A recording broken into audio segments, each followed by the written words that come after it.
तब द्वापर युग के अंत की बात है। भगवान श्री कृष्ण और सुदामा उज्जैन सांदीपनि ऋषि के आश्रम में विद्या अध्ययन करने के लिए आए थे। तो आश्रम का ऐसा नियम था कि प्रतिदिन दो वानर जंगल जाते थे और लकड़ियां बीन कर लाते थे। एक दिन क्या हुआ कि आश्रम में जो है गुरु जी कहीं बाहर चले जाते हैं और गुरु माता ने उस दिन पाठशाला लगा दी। तो पाठशाला में पूछा क्या लकड़ियां लाने के लिए किन बच्चों की बारी है। वो सभी बोले कि माता जी हम सब तो एक एक बार लकड़ियां लेकर आ चुके हैं, लेकिन ये कृष्ण और सुदामा है, दो बानर ऐसे हैं, दोनों पे कोई जंगल नहीं जाते हैं। क्योंकि कृष्ण और सुदामा को कभी भी गुरु जी लकड़ियां लेने के लिए नहीं भेजते थे। गुरु जी को पता था कि कृष्ण स्वयं भगवान है, यदि इनको लकड़ी लेने के लिए भेज दिया तो वापस आने वाले नहीं, इनको जहाँ नीला जम जाएगी वहाँ नीला करने लग जाएंगे। अब गुरु माता को पता नहीं, गुरु माता ने आदेश दे दिया कि कृष्ण और सुदामा आज लकड़ियां लाने के लिए तुम दोनों जंगल जाओ, तुम्हारी बारी है। गुरु माता की आज्ञा से दोनों मित्र यहाँ तक आए। तो जैसे ही वहाँ से गुरु माता ने आज्ञा दी कि कृष्ण और सुदामा लकड़ियां लाने के लिए तुम दोनों जंगल जाओ। चलते वक्त गुरु माता ने सुदामा जी को 2 मुट्ठी चने दिए और कहा कि जहाँ कहीं भी भूख लगे वहाँ पर दोनों आधा आधा बांटकर फरियाद के रूप में खा लेना। अब लकड़ी तो उज्जैन के आसपास भी बहुत सारी मिल जाती थी और आज भी मिल जाती है, लेकिन भगवान कृष्ण ये है लीलाधारी, इनको तो लीला करनी थी। लीला करते करते उज्जैन से यहाँ तक आए। यहाँ से आधा किलोमीटर की दूरी पर स्वर्णगिरी पर्वत है। वहाँ से भगवान और सुदामा जी दोनों ने सूखी लकड़ियों के गट्ठर बनाए, अपने कंधे पर धारण करते हुए दोनों मित्र यहाँ तक आ गए। जैसे ही यहाँ आए, यहाँ आते ही शाम हो जाती है, तेज बारिश शुरू होने लग जाती है। सुदामा जी दुबले पतले ब्राह्मण सुदामा जी थक गए। सुदामा जी ने कहा कन्हैया रात्रि विश्राम यहीं कर लेते, सुबह जल्दी उठकर आश्रम चल देंगे।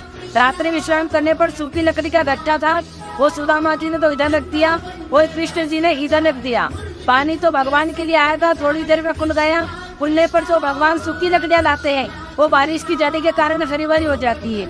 ये उसी समय की हरी भरी लकड़ियां है, 5380 वर्ष पुरानी मानी जाती है इनको। आज भी सदा हरी भरी रहती है और बिना पानी से चलती है। जो बारिश का पानी आता है वही लगता है, इसके अलावा कोई पानी भी नहीं डालते हैं। क्या हुआ कि जैसे सुदामा जी की नींद जल्दी खुली, सुदामा जी को भूख लगने लगी। तो सुदामा जी ने सोचा कि गुरु माता ने अपने को चने तो दिए ही है, क्यों ना अपन उसमें से 2 भाग बना ले, अपने से के खा ले, श्री कृष्ण के हिस्से से चने रख देंगे। ऐसा सोचकर सुदामा जी ने चने निकाल लिए और उस चने में से 2 भाग बना लिए। लेकिन सुदामा जी ने जैसे ही चने की पोटली खोली, सुदामा जी ब्राह्मण पुत्र थे और ब्राह्मण पुत्र भी ऐसे की ब्रह्म ज्ञानी थे। सुदामा जी को चनों का सारा रहस्य पता चल गया कि यह चने को साधारण चने नहीं है, यह तो एक श्रापित चने है। और श्रापित ऐसे कि जो बिन चनों को खाएगा वो दरिद्र हो जाएगा। सुदामा जी ने सोचा कि यदि ये चने मेरे मित्र को खिला दिए तो एक द्वारिका ऋषि गरीब हो जाएंगे, तो इस सृष्टि को कौन संभालेगा। और यदि ये चने मैंने फेंक दिए तो गुरु माता का अपमान होगा, क्योंकि गुरु माता ने तो खाने के लिए दिए हैं। सुदामा ने सच्चे मित्र होने के नाते मित्रता निभाई और भगवान पर आ रही दरिद्रता को भी अपने ऊपर ले लिया और सारे चने अकेले खा लिए, जबकि ये जानते हुए कि मेरा मित्र खा लेगा तो वो गरीब हो जाएगा। इसके कारण सुदामा जी ने मित्र होने के नाते कृष्ण पर आ रही दरिद्रता को भी अपने ऊपर ले लिया।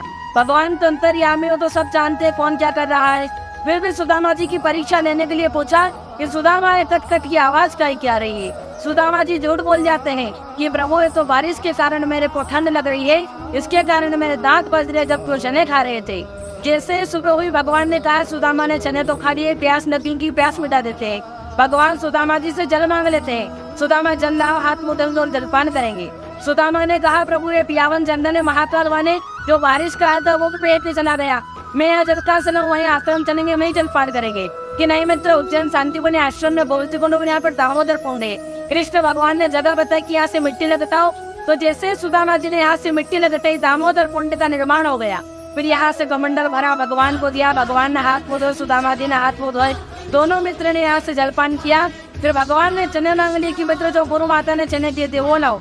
ये प्रभु वो तो मैंने खा लिए हैं, ये मेरा हिस्सा, कि प्रभु मैंने आपका हिस्सा भी खा लिया। क्या रे मित्र तुमने मित्रता के नाते क्या किया, वो तो दरिद्रता के चने थे, वो तो श्रापित चने थे, अब तुमको दरिद्रता भोगनी पड़ेगी। जो सुदामा जी गरीब बने थे ना, वो भी इस स्थान से बने थे।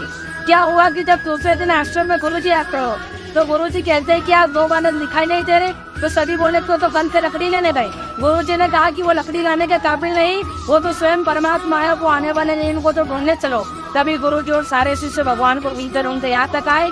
यहाँ आकर गुरु जी और सभी शिष्य ने नारायण नारायण नाम की तपस्या करी, इसीलिए इस गाँव का नाम भी नारायण पड़ा। यहाँ गुरु जी और सभी शिष्य ने भगवान को विदा करके आश्रम ले गए। वह भगवान ने 64 दिन तक 64 बना सीखी। इसके बाद विद्या दिन पूरी करी। फिर गुरु जी तो गुरु दक्षिणा दी। गुरु जी तो गुरु दक्षिणा दे के भगवान द्वारिका गए। सुदामा जी सुदामापुरी चले गए।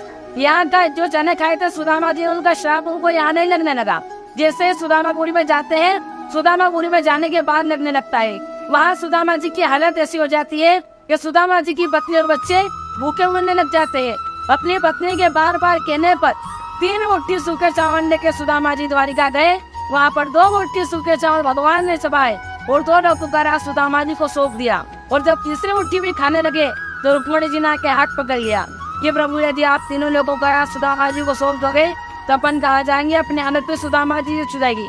ये यहाँ का इतिहास है। बोलिए गोपाल कृष्ण भगवान, सुदामा जी महाराज की।